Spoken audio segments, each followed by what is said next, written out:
for journeying with us. My name is Isabella Jane. And I am Rosie. And look at you, wearing your holy pants again for church. So good, you should do that more often. Well, Rosie, this week we're going to be learning about another superhero in the Bible. I remember last week with the really strong guy. Well, the lesson this week is that you don't have to be big and strong to be a hero for God, because He is big and strong for us. Okay, so who are we learning about? Well, we're looking in the book of Samuel in our Bibles, and we're learning about David. See, this story, Rosie, is David and Goliath. I like the story, David and Goliath. Do you? Yes. Well, do you want to tell it? No. I don't really know it that well, or at all. I just know the name, David and Goliath. Well, it's quite a special story in the Bible, Rosie. You see, we've got our big villain, Goliath, who is a Philistine, and he was a giant. He was known as the Philistine's secret weapon in wars. Well, what was so special about him? You said he was a giant. Don't giants belong in fairy tales? Well, this guy was 9 feet high. He was massive. He was strong. He wore armor that protected him from weapons. He carried a massive sword, and he had a shield, and he was ready for anyone or anything. Okay, so where does David come in then? Well, here's our story. Goliath said to the Israelites, "Okay, give me a challenger, an opponent. Someone should fight me. And if they win, we the Philistines will serve you. And if we win, you will continue to serve us." Oh, okay, so I'm sure that the Israelites had someone big and strong to challenge Goliath. Well, Rosie, they actually didn't. Really? Really. You see, one day David was working in the fields. You see, he was a shepherd. He was an ordinary young boy. Okay, and then what did he do? Well, he saw that everyone was going to the war, and he ran to his brothers, and his brothers told him, you can't be with us, you can't do this. But he went to Saul anyways, and he said, "I can fight a lion away from my sheep. I can fight a bear away from my sheep with the strength of the Lord. Let me fight Goliath away with the strength of the Lord." And you know what Saul said? What did he say? He said, "Well, then go, and may the Lord be with you." So Saul gave David his armor. He put it on, he gave him weapons, and David started to go towards Goliath. But he realized he wasn't used to this armor. Well, who would be? That stuff is so out of fashion. So he actually took the armor off. He left the weapons behind. Wait, what? Okay, cool. And then he just left. He didn't go to Goliath, did he? Well, he did go to Goliath. He picked up 5 smooth pebbles, and he put it in his little shepherd's bag, and he had his sling with him, and he walked towards Goliath. This tiny boy going towards a giant, that must have been so scary. Rosie, I'm sure it was. But David knew that God was on his side, and God was there for him, and God was going to help him. So what happened? Well, Goliath mocked David. He said, "You come like you're going to fight a dog with sticks. You can't beat me." Now remember, Goliath is massive. This young boy has nothing on Goliath. Well, of course not. But he took a sling and a pebble, pulled it back, and he released it. And it hit Goliath right between the eyes. Oh my goodness. And Goliath passed out. So you can see, Rosie, that God can use anyone. You don't have to be some big, strong superhero with super strength. No, you don't. God can use anyone, because God is strong and God is great. And David was a young boy, and Goliath in fact said he despised him. And 1 Timothy 4 verse 12 says, "Let no one despise you for your youth, but set an example in conduct, in love, in faith, and in purity." Yes, And that's exactly what David did. He did this not with his own strength, but with the strength of God. Our God sure is great. How great is our God? Sing with me, how great is our God? And all sing, how great is our God?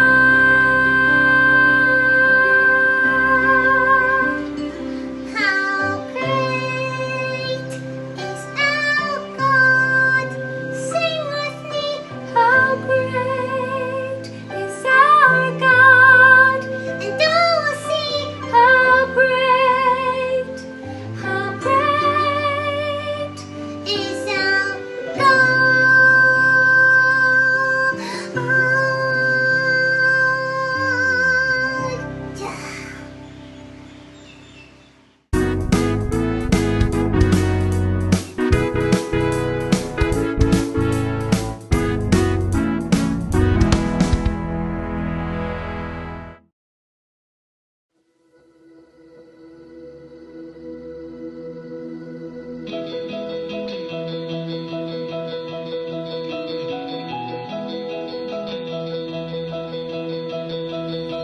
Hey everyone, this is my husband Alex, and I don't know about you, but we've been getting pretty bored at home, so we've been making up all sorts of games and things to keep ourselves busy, and one of those things is a trust fall, and we're going to do that just now, but don't try this at home, kids.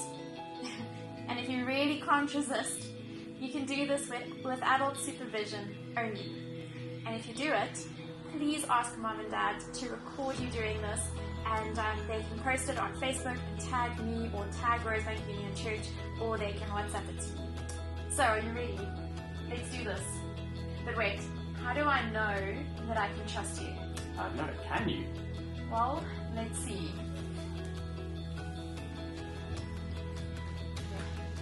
One, two. No, I can't do it. Here. 1, 2. Are you sure you're gonna catch me? Okay, 1, 2, 3.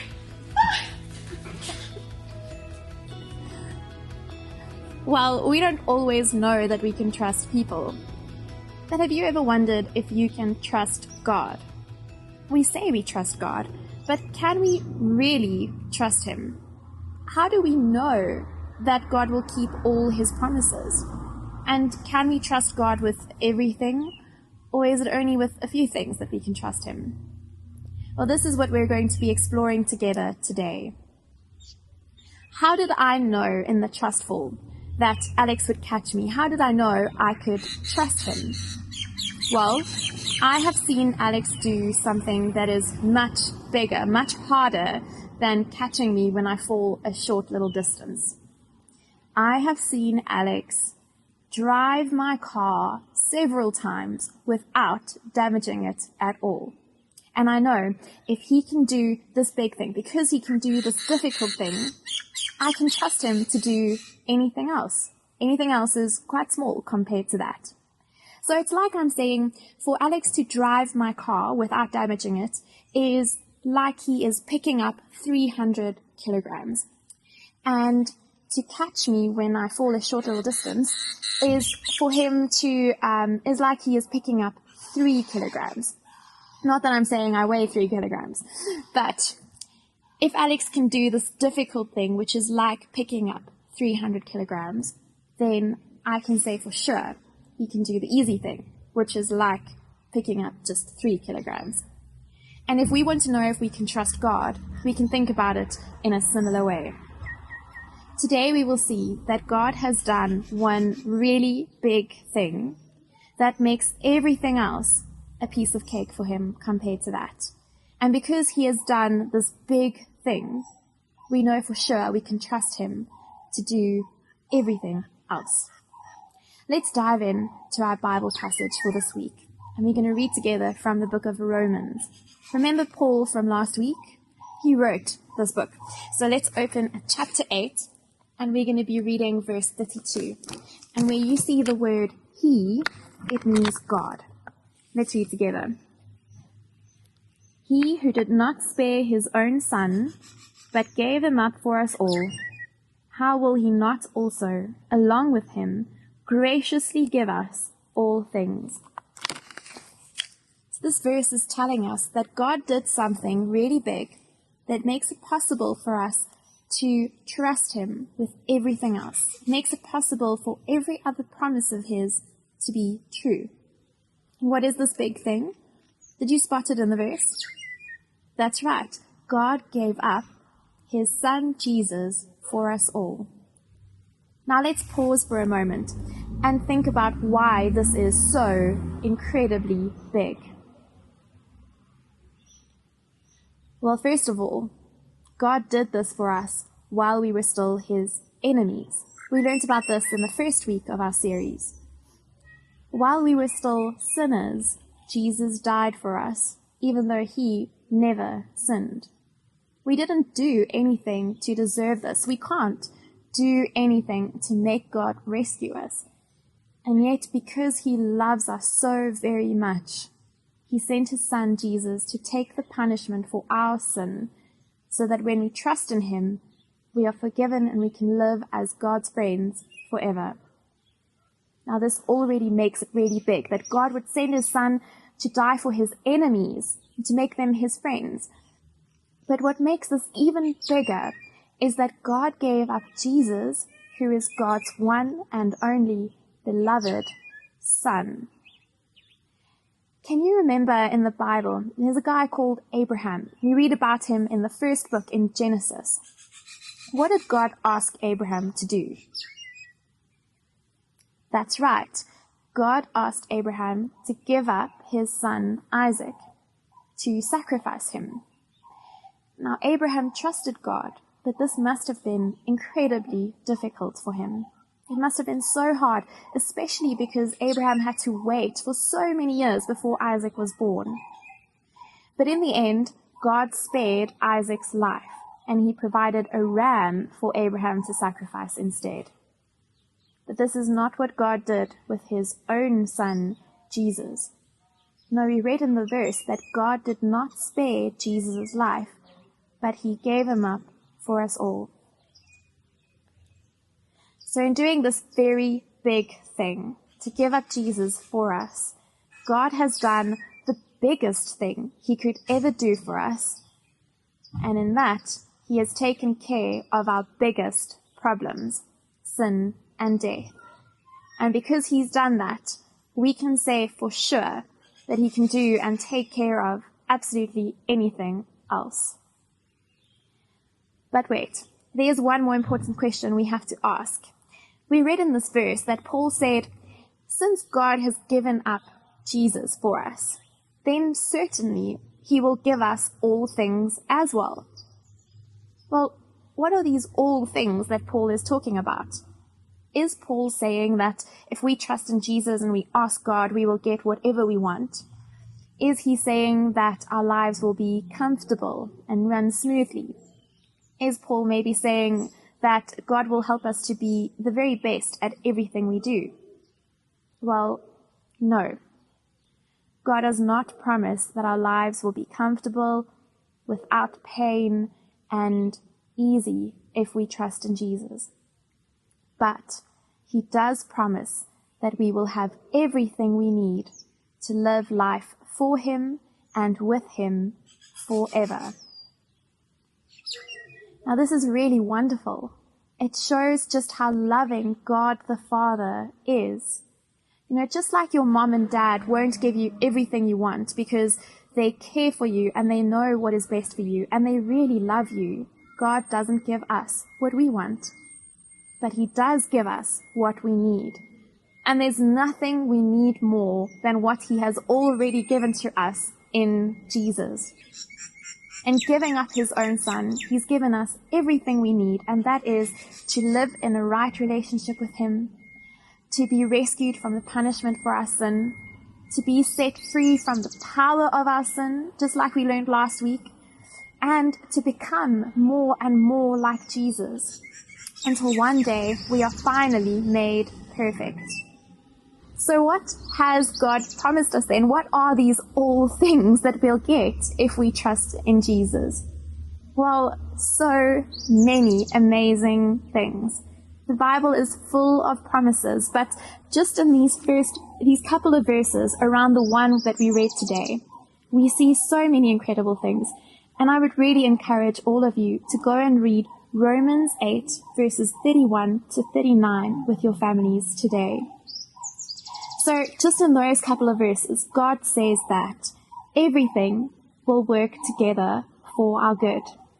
He promises that we will become more like Jesus. God says in this that no one can really have anything against us and succeed against us because God is for us and He is on our side. It says that we are forgiven for our sin, no longer guilty. This is true. We also promised that we are more than conquerors in everything we face in Jesus.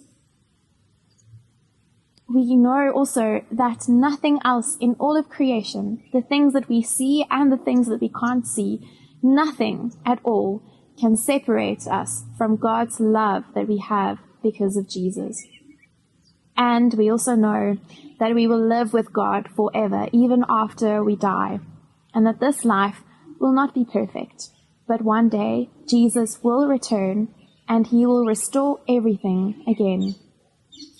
Now the Bible is, like I said, full of so many promises, but our team wanted to share some of their best and favorite promises with you today. So let's have a look.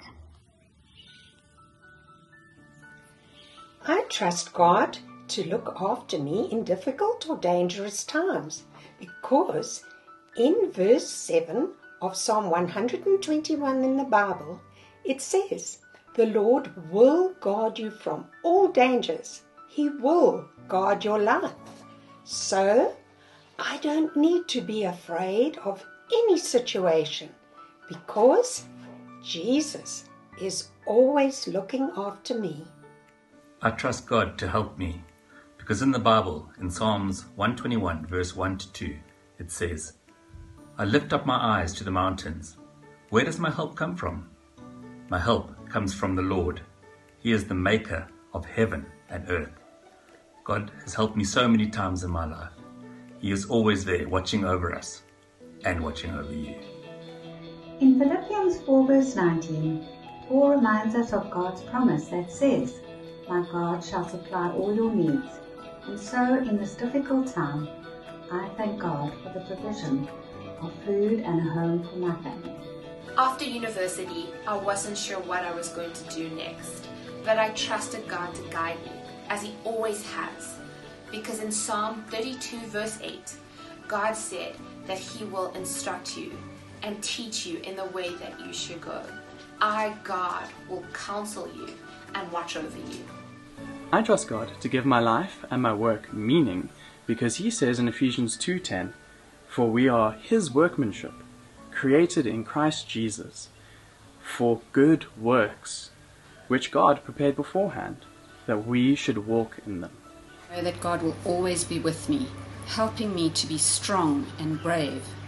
Because it says in the Bible, in Joshua 1 verse 9, "Be strong and courageous. Do not be terrified. Do not be discouraged, for the Lord your God will be with you wherever you go." So I'm not really going anywhere at the moment, but I know that God is helping me to be strong and not to be scared. So guys, it can be really difficult sometimes to trust God and to believe that everything He has said and everything that He has done is true.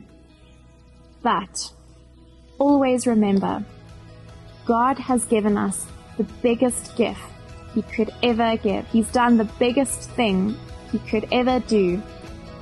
And in that, He's taken care of our biggest problems.